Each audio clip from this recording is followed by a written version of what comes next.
Hello and happy Veterans Day 2021. I'm going to do something that I haven't done with strangers before, and I'm going to give a story time from basic training in honor of Veterans Day.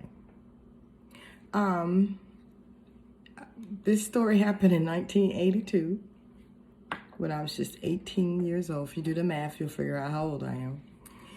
But anyway, I was 18. I think I'd been 18 for maybe not even 3 months. And I was already gone from home. I left 2 weeks after my 18th birthday. Anyway, this story revolves around a night fire. That's one of the requirements that you have to do in order to pass arms training in the military. So we had already been to the range and we've been practicing in the daytime. And in order to pass weapons training at that time, you had to either qualify as a marksman, a sharpshooter, or an expert. Meaning you hit X amount of targets closest to the max.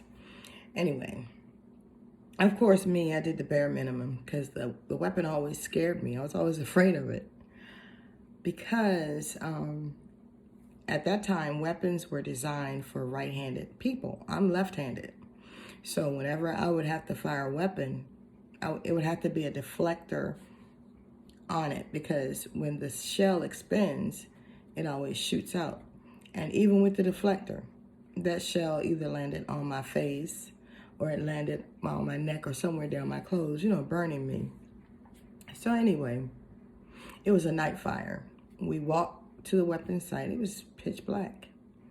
And each trainee was required to go in the foxhole, and I think you had to, at that time, expend 30 rounds, meaning shoot 30 rounds and hopefully hit a target in the dark. Now, mind you, we didn't have night scopes or anything, so it was like really a shot in the dark. Anyway, we marched to the site, and we had to put our weapons all in like a corral, all in like a holding pen, and then we went off, everyone marched off for further instructions. And each platoon had to go. In my platoon, it was all female. In my company, it was all female, and we were surrounded by men. Anyway, at any rate, we were all out there together, men and women. So you weren't guaranteed to get your own weapon when it was your time to fire. And that's what happened in my case. As the soldiers went out, they came back in. They had to disassemble and clean their weapons and put it back together and put it back in the rack so that the next group of soldiers could use the weapon. Okay, it was my turn, my squad's turn. So we picked up a weapon, not our own weapon, and then we were marched out to the firing range in a foxhole. We had to get in a foxhole and fire off these 30 rounds apiece. And then, it was pass or fail. Anyway, it was my time to fire the weapon. I fired the weapon. It let off 3 rounds and then it jammed. I did the preventive things that we were taught to do when your weapon jams. I did that. And then I was able to fire another round and then it jammed again. The drill sergeant came and took me out of the foxhole. And we went back to the place where we picked up the weapons, but it was a table. He told me, because he asked none. He told me to disassemble the weapon, which I did. And when we got to where the retaining pin was, whoever had the weapon before me put it in backwards. And this man, who had been hateful for so long, kept saying, "Oh my God, oh my God, oh my God." I was wondering what he was talking about. I was just wondering why the weapon wasn't firing. The reason why the weapon had stopped firing was because the person that had the weapon before me put the retaining pin in backwards. It was a miracle that the weapon fired any rounds at all. And for me to be able to fire 4 rounds was a miracle because the weapon was a fire-powered or gas-powered type weapon.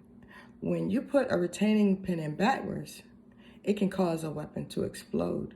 And since the weapon was right to my face, I had it on my left shoulder, and like my face is right there. The weapon was supposed to explode in my face, and it didn't. And I shared that story to say that even when I wasn't thinking about the Lord, He was thinking about me. I could tell you so many stories, but for Veterans Day, that's the one that I'm going to share with you.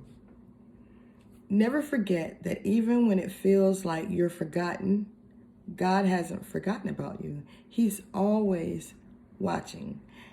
And I pulled a scripture today, something I haven't done in a long time. And the scripture that I pulled was from Psalm 91, verses 11 and 12. Now, I don't quote scriptures, but it's ironic that I was thinking about that story and pulled a scripture that said He would give His angels charge over me, that my foot wouldn't dash against a stone, meaning that wherever I am, wherever I go, He has protection around me. That even though my mind wasn't on God, it was on getting through something I volunteered to do, because I wasn't forced to go into the military. Even though later on I experienced injuries from which I couldn't recover, during that time, that was proof, and I didn't catch it then, that God has always been a part of my life, whether you're thinking about Him or not. And sometimes danger comes and we don't even recognize it. We're totally unaware. You have people that will creep into your life and they look like they're all for you, but really they're not. Because see, a person can only act but so long, and then their true colors come out. And when those true colors come out, sometimes it will take you back. But I'll share something personal about myself. Whenever I go against my gut, my spirit man, and there's always regret. I always pay for that. Usually, when I become a part of a person's life, I'm there until the assignment is complete. And there have been people that I've been assigned to and that have been assigned to me. I don't announce it. It is what it is. I always watch over them. I pray for them. And when their season is up, I'm on to the next assignment. So be very careful and always be aware of your surroundings, because there's always danger, known and unknown. Someone may be setting you up for a fall. You don't even know it because they appear to be the best friend you've ever had, and they're not. Everything is not always sent by God, but He will always send protection to make sure you're okay. That's my story time. God bless you and have a happy Veterans Day and just a great rest of your week. Love you. Bye-bye.